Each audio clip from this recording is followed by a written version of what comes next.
name's Jan Wood and you're watching Coffee Break. And today our special topic is honouring the local activists from the Balmain Association over the last 50 years.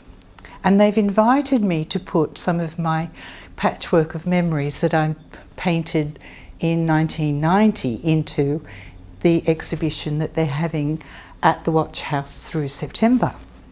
So I was all inspired and encouraged, and I thought, in a burst of creativity, I will continue working on the theme. So these are the Patchwork of Memories growing up in the 50s and the 60s. And I say to people, this is a really good thing to do, because if I get Alzheimer's, I'll be able to look at my pictures and remember things. Now, this is a memory I have from when I was a little girl, and it was the Greek immigrant family. And when you're a child, you don't understand the background to a lot of things, but there were a lot of people that came from Europe as refugees after the Second World War, and they came virtually with nothing. Now, this Greek family, I remember, arrived with nothing, and Dad worked very hard. In fact, Mum worked very hard. Quite often Mum had a job down in Lever and Kitchen or Colgate Palmolive working on a production line. And there were a lot of them doing that kind of work because they didn't have any English. It was very hard for them. But in this painting, I've got the patriarch in the attic, and then I have his two little daughters. This one's in a cot. This one's reading the Encyclopedia Britannica. Very, very bright little children that, with opportunities in Australia post-war, went off to become lawyers and teachers, and the world was our oyster. Here we have Mum carrying on her traditional housewife duties, and I actually remember this. The mum was in the laundry making salami in the copper. So obviously that was the biggest pot she could find to make her salami. None of them are finished yet. I'm just blocking in and putting in the ideas. So this one is the second in the series, and this is from my childhood memories of the House of Ill Repute. And the kids all knew what the red light meant. And yes, so in this painting, we have the Madam of the House as the head of the household. I haven't finished this, but this blinds down. The idea behind this painting is that women in the 50s and the 60s didn't have an independent income very often. Until 1968, any woman who worked in the public service had to retire if she married. So, yes, it was very difficult for most women were dependent on their husband for their livelihood. But in this one, and it's romanticised. It wasn't like this. I am sure it wasn't like this. But I'm making the point that she has her independent income, and she can afford her own TV. And I remember in the 1960s when bikini pants came in, and it was a disgraceful thing to wear bikini pants. And you certainly didn't put them on the clothesline for people to know that you were wearing them. So there's been the process of putting her bikini pants there. She doesn't care. And yes, and she can afford a Hills hoist. Was very, very expensive and real status symbol in the 50s and 60s to be able to afford a Hills hoist. Okay, this one I'm in the process of blocking in, and in a way it's like graphic design. So I've made a stencil for the fence, which has to stay constant, and of course the sky has to stay constant, and the chimneys act as a little barrier. So this one is called the Sly Grog Shop. Now, in the 50s and the 60s, the hotels used to close at 6 o'clock, and it was called the 6 o'clock swill because all the blokes after work would go to the pub and they'd have to drink quick before they went home. But there was a place called the Sly Grog Shop where after 6 p.m. you could go and buy alcohol. So in this painting, I'm going to have all the bottles and stuff stacked in his laundry, and I'm going to have he also has a greyhound that he races at Wentworth Park, and he also races pigeons. So I'm going to have the pigeon coops here on the roof, and he's also got a mate who's the local SP bookie. So the SP bookie is the one who was the illegal TAB of those times. So that's what that one's going to be. Now, in the 50s and the 60s, it was quite common for families to have lots of children, particularly if you were Catholic, because contraception was a forbidden kind of thing. And also the other thing was that the contraceptive pill wasn't invented or discovered or marketed till 1962. So before 1962, women had very little control over their own fertility. So big families were quite common. So in this one, we're going to have Mum up here, pregnant, out here and having a cigarette. Of course, everybody smoked in those days. Don't worry about it. And here I'm going to have all the washing, and I'm going to have kids everywhere. So that's 4. And I thought to myself, I could keep going and I could do a whole street, but I think I'll stop at 4.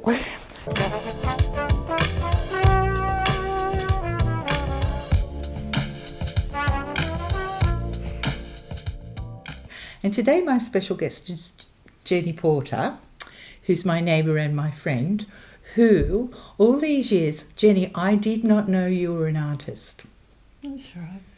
It came up in the topic of conversation that Jenny had 2,000 of her drawings in her attic. That's right. Okay, what did you do? Well, they've been there a long time, but I was encouraged to bring them out and have a look. Yep. And I had to go through every one of them, making sure that the date and the name of the street and the name of the house, the number of the house was on it, and my signature. So I had to check every one. I know, because you were approached by Leichhardt Council to have them all digitised. Yeah, no, I took them to them. Oh, okay. I said, I want to get rid of this lot. Here you are. Can you tell us why you drew these drawings? I was approached by a real estate agent, and he said, would I put one of my drawings that he'd actually seen because I'd drawn something, a house for a friend.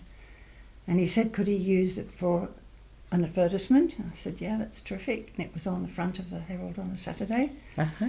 And from then on, word of mouth and examples between real estate agents, it was all lots of word of mouth, friends of friends.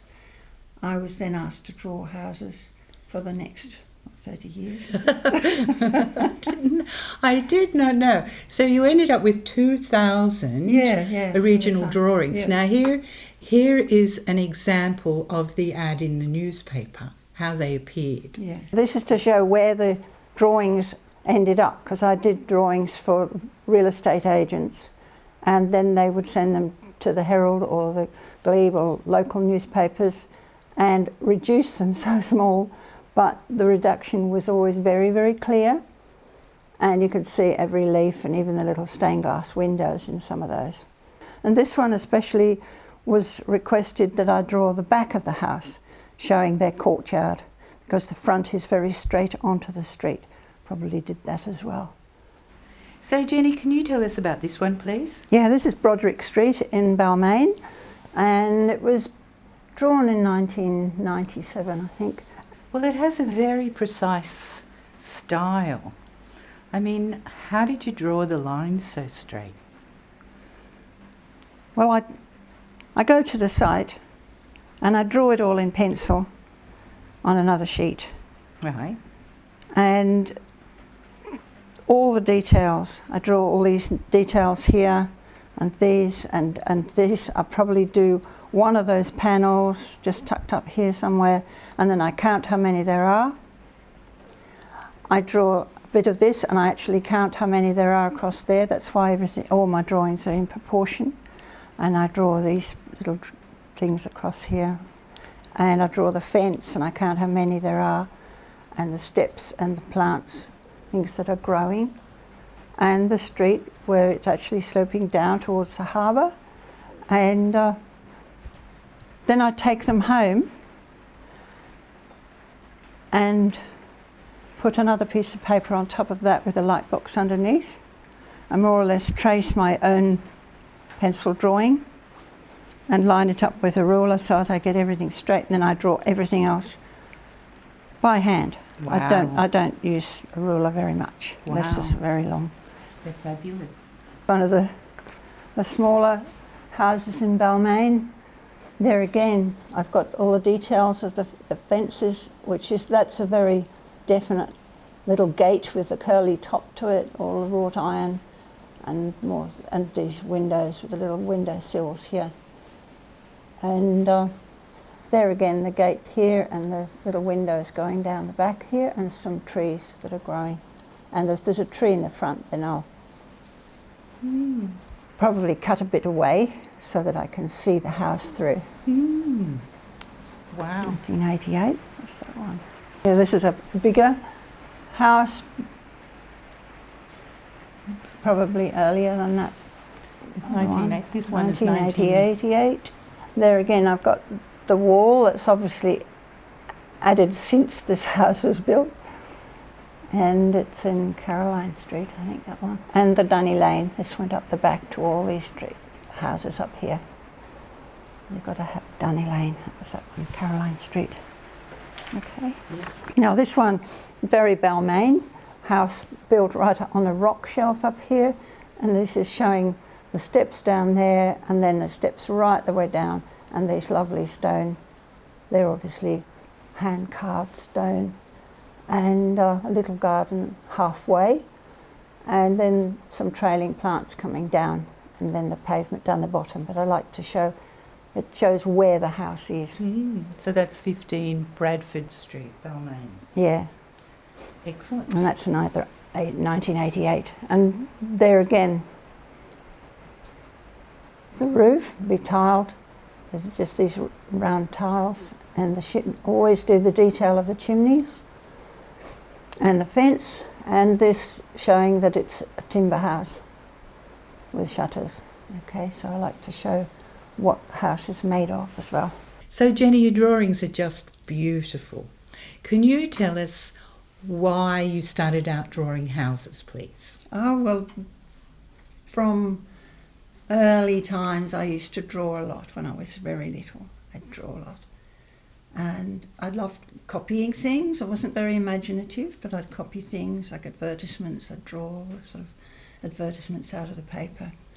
And then I went to art school, and it was an art school where you learned a little bit of everything. It was in London, suburb of London, Wimbledon, and I was there for 4 years and had lots of fun and drew houses in one lesson, which was the architectural drawing. And that one lesson was the one that gave me all this. Yeah, which is really lovely. So you just love drawing houses? I've always drawn things, yes, yeah. And then I came to Australia, and I had 2 little babies in strollers, and I would sit in the park and draw. And so somewhere in Balmain there are lots and lots of little drawings this big that I sold $2 at the Balmain Association first sale of work. There was a pile of them, and they went like hotcakes. So they're all around in Balmain. People must have those now. Yeah. So Jenny, you are one of the very few artists that I know who can make a living from their art. It was a lot of money, but it wasn't a living, I can assure you. No.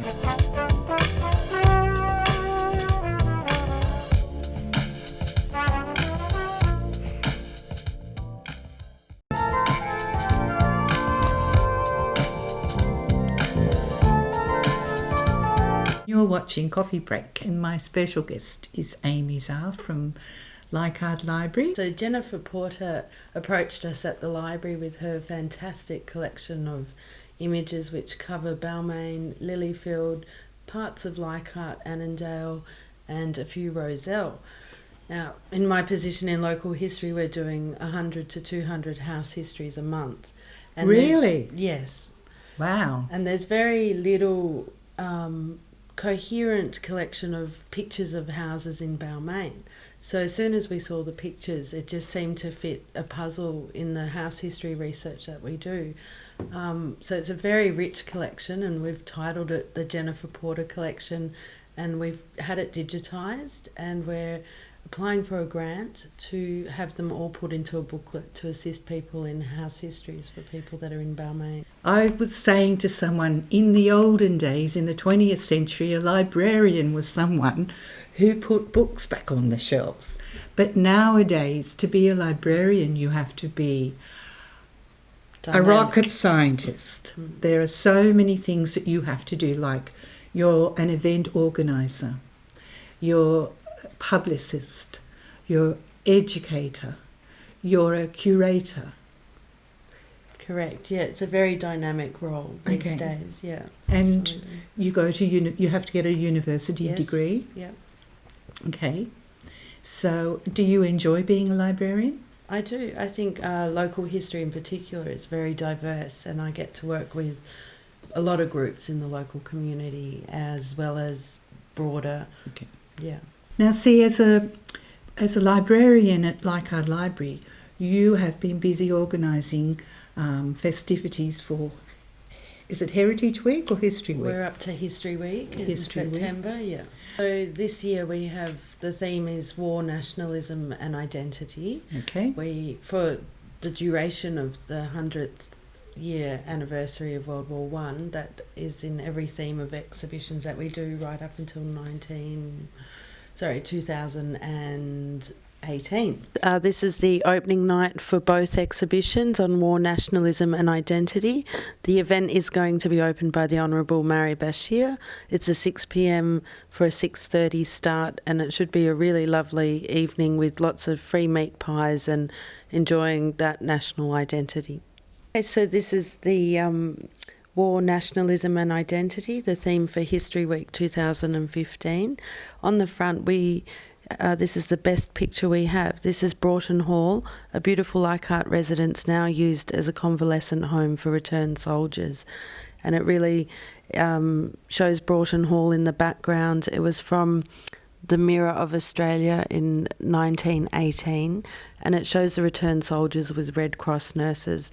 This exhibition has had a lot of research put into it by Friends of Callum Park and local historian Rosalind Burge, and it's a must-see exhibition. It unpacks a lot of history that I don't think we're aware of. World War One. Okay, because a lot of people wouldn't know that Broughton Hall is a part of, well, it's sort of attached with Cullen Park and treating mental health. And there were a lot of soldiers that came back from the First World War that were very damaged. Yeah. And so the Red Cross nurses locally took up that role in caring for, I think there were 70 returned soldiers initially. And in fact, that chapter of Broughton Hall's history leads into its psychiatry days. So it's a really important unpacking of a chapter of history that not everybody knows about. I know. And Cullen Park is the most glorious site. In the olden days, I used to get a bit spooked because it had kind of scary energy. But this is a long time ago. But since lately, I mean, it has fabulous energy. And if you go for a tour of Cullen Park, you can see some of the things that the men did as part of their rehabilitation program, the beautiful gardens and the Chinese memorials and the miniature harbour bridge. And yes, yeah. Douglas Grant. I'm sure you all know about Douglas Grant. No, I don't know No. about Douglas Grant. Who's Douglas Grant? He was a local Indigenous man who fought in World War One and actually designed that harbour bridge with returned soldiers as part of their healing after the war. So, there's a lot of history there.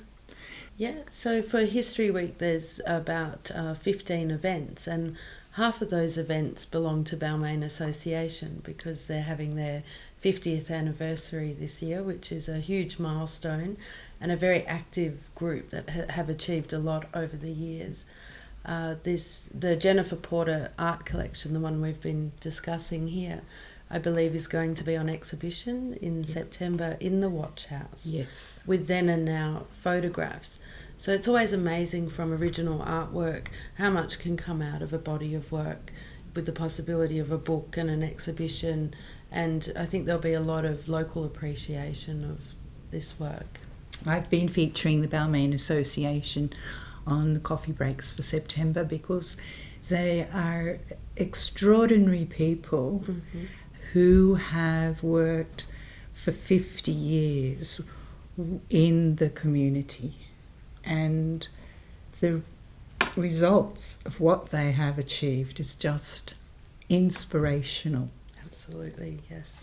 And a few years ago, a friend of mine knocked on the door and said, "Oh, you're so lucky to live here. This is really nice." And you know what? I got really cross. I said, "Luck. It's been a long, hard, bitter political struggle. Yes. It's been a battle against developers." So, Amy, you've been with Leichhardt Library for 10 years now, haven't you? Yes, that's right. Okay, so you would have seen a lot of changes in the last 10 years. What have you noticed? I think, generally speaking, there's been a change in the demographic in the area. Each suburb in the Leichhardt LGA has its own character and flavour and community. Balmain being quite different to Annandale, but same in other ways. And then Leichhardt's different again. You have a more transient population, a higher turnover, whereas Balmain tend to, they love Balmain so much they tend to stay, and there's that generational element to it.